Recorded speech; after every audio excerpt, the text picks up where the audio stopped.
Morning everybody. So we're in the garage and I thought I would do a live fire up of Kitt. So we'll see if he actually starts. I did just actually start to make a video a few moments ago, but got into the car and forgot the damn keys. So I had to end the video and go back indoors. So we've now got the keys. There they are. So what I normally have to do is reconnect the battery, because I normally disconnect the battery when he's just sat here in the garage. So I've done that.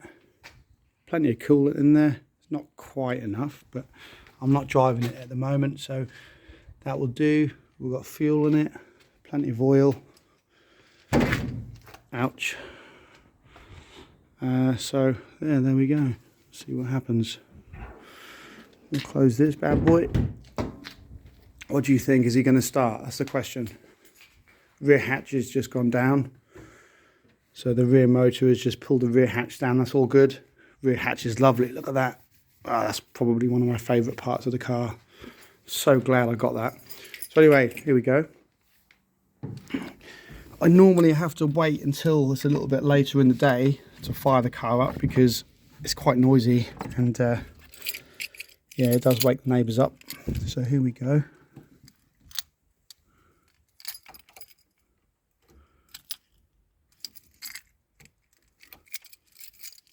I think that's my new key. Here we go then. We're in park. Foot on the brake. So foot on the brake, here we go. Is it going to start? Yes! Yes, baby! Well, he starts. A bit noisy and a bit smoky, but he's there.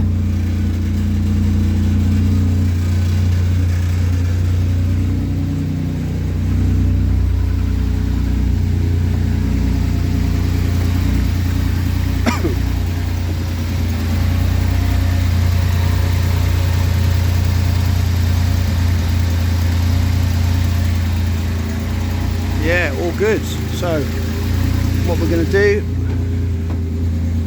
if I'm able to do it anyway, is drive the car forward out of the garage with one arm, because my other hand is on the camera. So I'm going to get rid of this.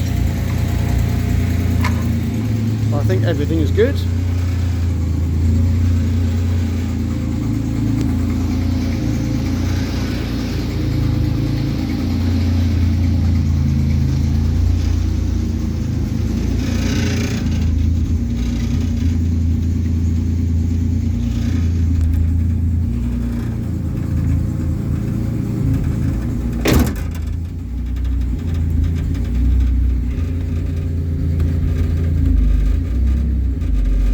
Here we go. I've got no wing mirrors on the car, so it's very difficult to bring the car back in. Obviously going out is not really an issue.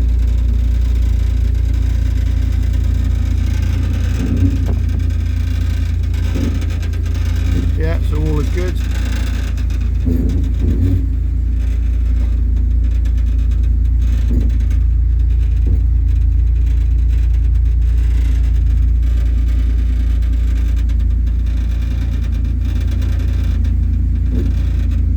He's out.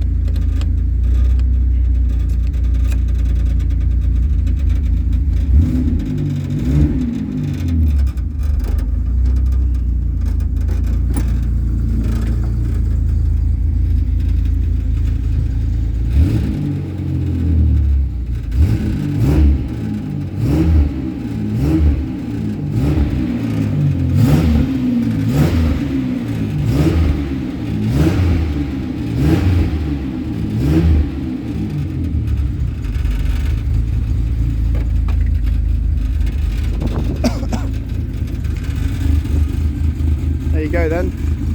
He's out of the garage for the first time in probably 2 or 3 months again.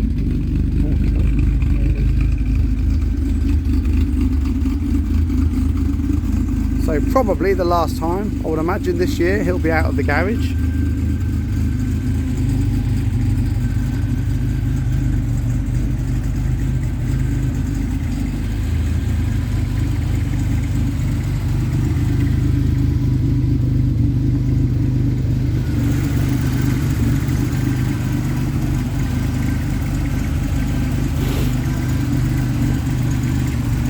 I would have to say, I'll tell you what, let me just turn this engine off so you can hear me.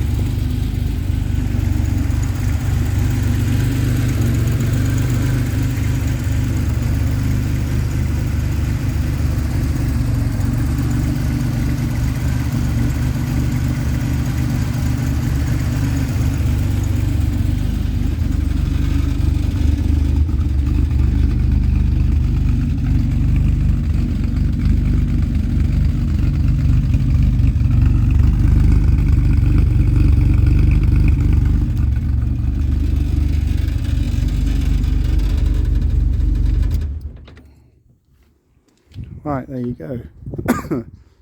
Right, engine's off. Yeah, it's quite loud, so right, so as I was about to say, I might be a little bit biased because this is my own car.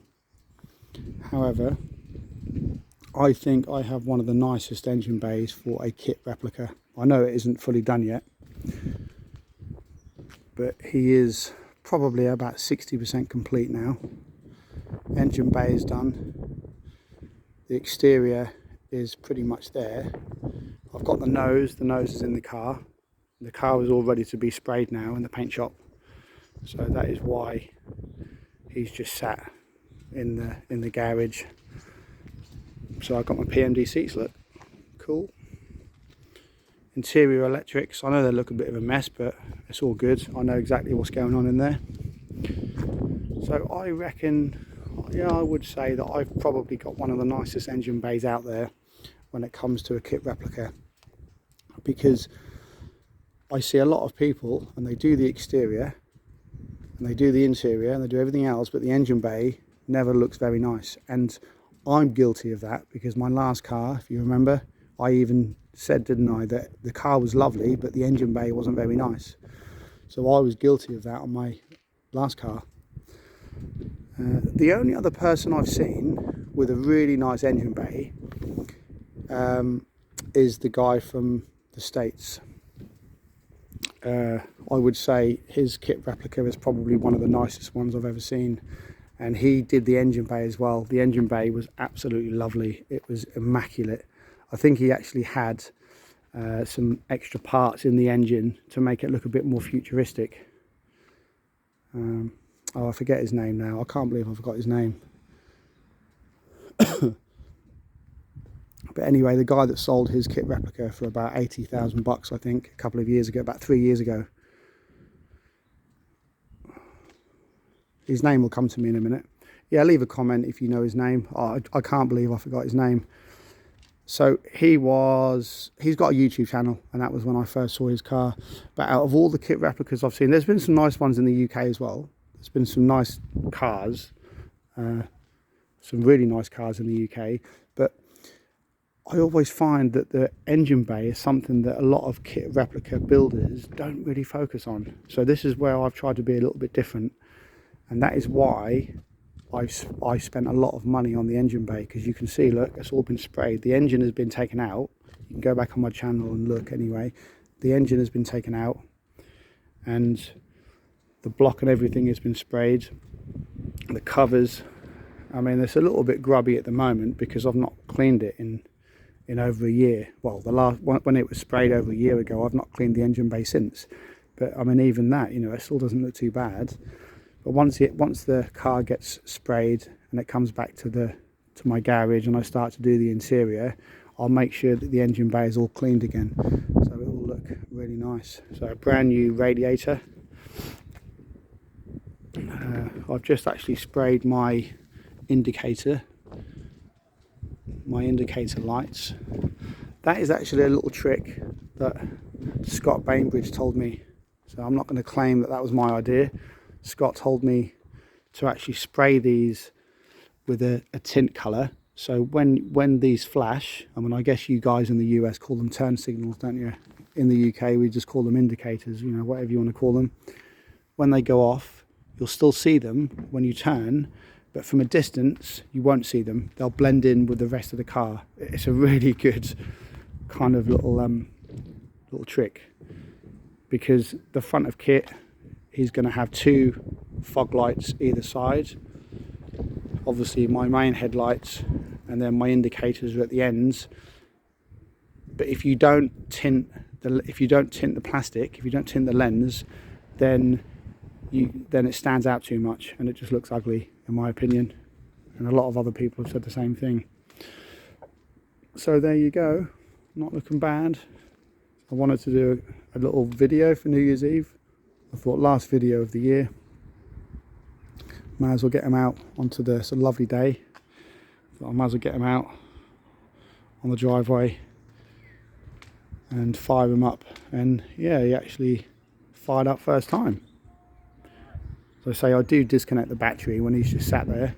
The rear hatch works really well now, because I managed to fix the motor and I adjusted the rear hatch, and that was an absolute bugger. I'm not going to lie, it was a real pain in the backside to get this flush with the back. I mean, it still isn't absolutely perfect, but what you will find is over the years is these back plates do actually tend to move, and what happens is that is why they protrude over your rear quarter like that. You can see there, look, they just come over a little bit. So I mean, you know, you could say, I know some of you might say, well, Paul, why don't you just take it off and then re-stick it so it's perfectly in line with the rear quarters? Well, yeah, I could do that, but to be honest, that is such a pain in the backside as well. Not only that, but you do risk breaking the glass. You do risk breaking this, and there is absolutely no way, after all of the effort I went to get one of these, I was looking around for over 2 years for a clear glass rear hatch. I wasn't going to risk doing any damage to that, but it looks okay. One of the things the workshop did tell me is when they do the full respray, they actually said that they can trim a little bit off this, and so that it's all flush with the rear quarters. So that is something that they may do. They said they can basically grind it off across there, and they can replate it and get it all nice and blended in, so it's all perfectly flush with the rear of the car. So that's something that I might take them up on. I'll sort of decide nearer the time. But you'll see, look, my number plate as well, KRZ 2000. Again, I'm not being biased, but I would say probably one of the best number plates here in the UK for a Kitt replica. I mean, can you get anything better than that? I mean, there is a number plate I've seen with a friend of mine down in London. I'm not going to say what it is, but his number plate actually reads night. From a distance, it kind of says night, and I thought that was really good. It's very difficult to get, because here in the UK we have different laws where you can't have certain plates and use certain letters and numbers if your car is over or under a certain age. So you are restricted as to what numbers and letters you can use on your plates here in the UK. But I've managed to do KRZ 2000 because the car is actually a 91, I think, 90 or 91. So KRZ 2000 means that this is ageless, which means I can put this on any car I want. It doesn't matter what age the car is. You can't put a plate on a car if it makes the car look newer. That's not legal here in the UK, but these are ageless plates when there's all letters at the start. So I was really happy with the number plate that I managed to get for this. I bought that last year. I think it cost me I can't remember how much I paid for it now. I think it was a lot of money, put it that way. It was a fair bit, but yeah. So just open the door so you can see what's going on. I've not brought him out onto the driveway for quite a few months, so you can see him in the daylight now. You can see all the inside. That is my front nose. I've got my wing mirrors there. So when it goes in to get sprayed, is pretty much ready to go. I've tried to make it as easy as possible for the paint shop. I've taken off all the door cards. I've even taken off one of the windows. The glass is actually in the workshop. If we go and have a look, I'll show you where it is. So that's the glass there, but it does need to get changed because it's got a slight chip at the top there. Got a slight chip there. Anyway, I think I showed you that before. Oh, and some other good news. The quads have gone. So the quads that I have, or I did have in my garage, I use them to like projects and all of that. They've actually now gone. I've sold both of them, so I've freed up lots more space in my garage. The only thing left now is the mobility scooter. I'm going to convert this into an electric, like a fast electric mobility scooter. So that's the only other project I've got going on along with Kitt. The reason why I've got rid of everything else is because I just can't, there's just no way I can take on any more projects. Kitt is enough for me at the moment with all my work. So yeah, this thing is going to be really good fun. That isn't actually the axle I'm going to use. I was going to use the axle. This is from a go-kart. I was going to use that axle with these tyres, with these wheels. I mean, look at the size of them. They are beasts. I can't use these wheels because if I want to make this electric and I want to be able to use this legally, then I need to keep the standard wheels on. The normal standard wheels you get with these, and they're down there, look. So after buying all of this go-kart stuff, because I was going to put an engine in it and take it to a track, but now I've got rid of a lot of my engines and stuff. I just don't have the stuff and the gear to really put an engine in this now,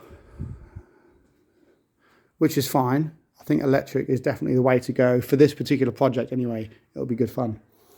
And what else we got? Oh, this is the turbo hood. That's the turbo hood that I've got. It's a bit of a mess, but I only bought that just for the scoop, just for the actual turbo vent. So it is steel, so they can cut that out, put that on my current hood, and we'll be good to go. The other thing we've got my T-tops here as well. These are the T-tops. They're not brand new, and these aren't the ones I'm going to use for the car. These are actually plastic. But look how light they are, really plastic. Really light, I mean. The reason why I've kept them is when I put the car in for paint, and this is the T-bar roof, yeah. Awesome. So when I put the car in for paint and they change the roof to a T-bar, they can use those pieces, those T-bar pieces, as a template. So they can get a rough idea if everything matches up. It's not going to be up, 100% accurate because there's not going to be any rubbers. And this is something I need to talk to the paint shop about. Oh, I've got all this stuff going on. I've got so many things I need to talk to the paint shop about when the car goes in. It really isn't straightforward at all. So the situation that I'm in is when they change the roof, and this is all stuff I've not really mentioned before, but I'm talking about it now, so I might as well tell you about it. So when they change this roof, they're going to cut it there, put the new roof on. Obviously I'm going to have glass in both doors, so they're going to need to make sure that everything matches up okay. So the glass is going to need to be in, the glass will need to go up, and then those T-bar pieces will go in there and sit down, and then they'll close the door to make sure everything sits flush. Now even if that all works out okay, there will still not be any rubbers in the T-bar, so you still can't get, you still can't get a 100% flush fit, because the rubbers, unless I go and buy some rubbers and just sort of slide the rubbers in. But this is something I need to talk to the paint shop about. They might turn around and say, no, you don't really need them. That's fine. We can make sure that it's going to fit without the rubbers and seals. But there you go.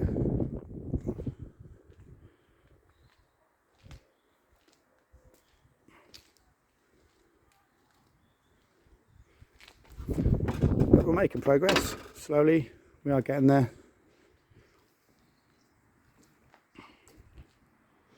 So 2024 is going to be an interesting year because we're definitely going to get a lot done on this car.